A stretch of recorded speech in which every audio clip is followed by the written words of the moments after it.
Guys, welcome back to get another video. तो पिछले video तक हम देख चुके हैं कि हम अपना स्टैक को एरे लिस्ट के थ्रू इम्प्लीमेंट कैसे करते हैं और उसकी कोडिंग कैसे करते हैं। वो तो हो गया हमारा पार्ट हमारी अंडरस्टैंडिंग के लिए लिंक लिस्ट के थ्रू और एरे लिस्ट के थ्रू कि हम एक कोई भी स्टैक बनाएंगे कैसे दूसरे डेटा स्ट्रक्चर्स को यूज़ करके।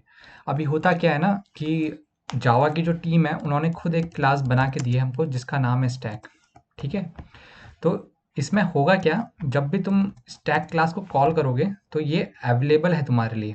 ठीक है, अवेलेबल कहाँ है, जावा ने लिख के दी है। हमने इसको समझा था जेनेरिक के थ्रू पिछली वीडियोस में, तो ये लोग जेनेरिक के लिए यूज़ कर रहे हैं ई। ठीक है, अभी के लिए एक्सटेंड वेक्टर्स ई को छोड़ दो। यहाँ पे ई तुम्हारा कुछ भी हो सकता है, इंटीजर, कैरेक्टर, एनीथिंग एल्स। ठीक है, तो इस क्लास के अंदर है क्या, इन्होंने ये क्लास इतनी ऑप्टिमाइज करके बनाई हुई है कि तुम इसको डायरेक्टली यूज़ कर सकते हो, लेकिन वो भी वेस्ट नहीं है अगर तुम उसको अपने थ्रू इम्प्लीमेंट कर रहे हो। उसमें थोड़ा तुम्हारा ऑप्टिमाइजेशन का इशू आता है।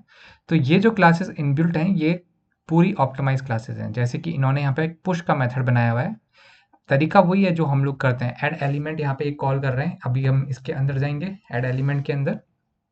तो देखो ये एक ऑब्जेक्ट ले रहा है और ये एक काउंट इंक्रीज कर रहा है और एक ऐड मेथड को कॉल कर रहा है। फिर इस ऐड मेथड के अंदर जाएंगे तो ये एक एलिमेंट ले रहा है जो भी तुम्हें ऐड करना है, और एक ऑब्जेक्ट टाइप का एलिमेंट डेटा है और एस ले रहा है।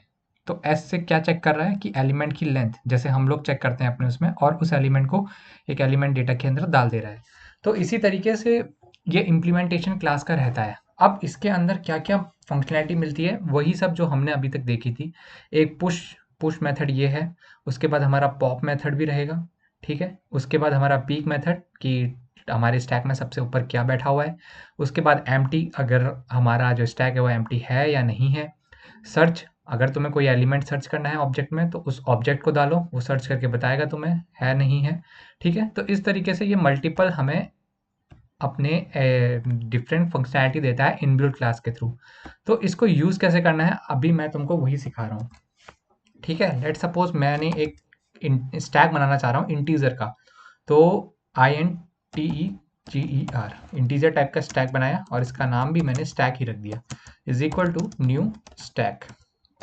अभी हम इसको ऐसा इंप्लीमेंट क्यों कर रहे हैं, क्योंकि वहाँ पे मैंने तुमको दिखाया जेनेरिक क्लास है।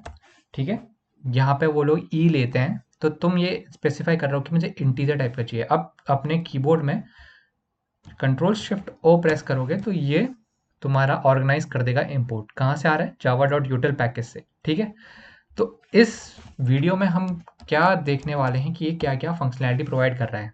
हमने ऐड मेथड करा था, ये ऐड प्रोवाइड करता है। ऐड का दूसरा मेथड प्रोवाइड करता है, तुम एक इंडेक्स डालो और एक एलिमेंट डालो, किस इंडेक्स में कौन सा एलिमेंट डालना है वो भी अवेलेबल है। ऐड ऑल, किस append all the element in the specific collection of the list. ठीक है, अगर सारा ऐड करना है। इसी तरीके से ऐड के बहुत ढेर सारे ऑप्शन अवेलेबल है। फिर कैपेसिटी है, क्लीन है, क्लोन है, कंटेन है। कंटेन्स मतलब अगर कोई भी तुम एलिमेंट है उस स्टैक में प्रेजेंट है नहीं है, देखना चाहते हो तो इसको यूज़ कर सकते हो, कंटेन ऑल। तो ये सारे मेथड जो हमने ये इम्प्लीमेंट नहीं करे थे, हमने मेजर इम्प्लीमेंट करे थे, जैसे कि ऐड करना, पॉप करना, इज एम्प्टी वगैरह। ठीक है, ये एम्प्टी का है। तो ये तुम अपने लीड कोड के जो क्वेश्चंस होते हैं उनमें अप्लाई करोगे सारे के सारे याद करने की भी ज़रूरत नहीं है। ठीक है, इंपॉर्टेंट कुछ रहते हैं, जैसे कि हमारा ये हो गया, ऐड हो गया, ऐड हो गया। ठीक है, ऐड कर देता हूँ मैं इसमें 1, ऐड हो गया 1 में। ठीक है, इस तरीके के जो एलिमेंट हो गए। फिर स्टैक डॉट रिमूव हो गया, कौन से इंडेक्स का एलिमेंट रिमूव करना है या एलिमेंट ही दे दो। तो मैं सेकंड का रिमूव करना है, अभी तो कुछ एलिमेंट है नहीं 2 पे। ठीक है, और स्टैक डॉट एम्प्टी, एम्प्टी का भी यूज़ करेंगे हम जब भी हमें कोई ऐसा क्वेश्चन मिले कि रिवर्स करो स्ट्रिंग को, तब तक हम पॉप करते रहेंगे। लेट सपोज तुमको एक स्ट्रिंग दिया ना, जैसे हमने लिखा है जावा, तो इसको तुम्हारा इंटरव्यूअर बोलेगा इसको रिवर्स कर दो, AVAJ कर दो, रिवर्सिंग ऑफ स्ट्रिंग। ये इजी पैटर्न के क्वेश्चन में आता है, लेकिन इसको स्टैक के थ्रू हेल्प से मतलब सॉल्व करोगे तो आसानी पड़ेगी तुम्हें। बाकी एक दूसरा मेथड भी है जो और ऑप्टिमाइज वे में है। तो इस तरीके के क्वेश्चन सॉल्व करने के लिए इन क्लासेस का डायरेक्टली यूज़ कर सकते हैं। अभी तुमको ये पता है स्टैक इंटरनली काम कैसे करता है, स्टैक होता क्या है, लिंक लिस्ट के थ्रू और एरे लिस्ट के थ्रू बनाते कैसे हैं। और लेट सपोज तुमने अपने ये इंटरव्यूअर को बता दिया, उसके बाद तुम डायरेक्टली इस क्लास का यूज़ भी कर सकते हो, ठीक है।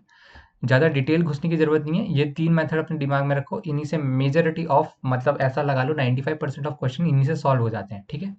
तो अगली वीडियोस में हम सीधे लीड कोड में जंप करने वाले हैं, बेसिक मीडियम हार्ड लेवल के क्वेश्चन देखेंगे कि स्टैक के थ्रू हम यूज़ कैसे करने वाले हैं, स्टैक पे अपनी पकड़ मजबूत करेंगे और देखेंगे उसको और विजुअलाइज फॉर्मेट में। तो तब तक अगर तुम्हें देखना है तो कंट्रोल दबा करके इसके ऊपर होवर करो और ओपन डिक्लेरेशन में जाओ, तो ये तुमको स्टैक के क्लास में ले जाएगा। जैसे कि ये इसका कंस्ट्रक्टर है, ये हमको पूरा आता है जावा के थ्रू, ठीक है। उन्होंने ये क्लास बनाई है हम लोगों के लिए और ये सब आता है एक पैकेज है, उसको हम बाद में कभी एक्सप्लोर करेंगे।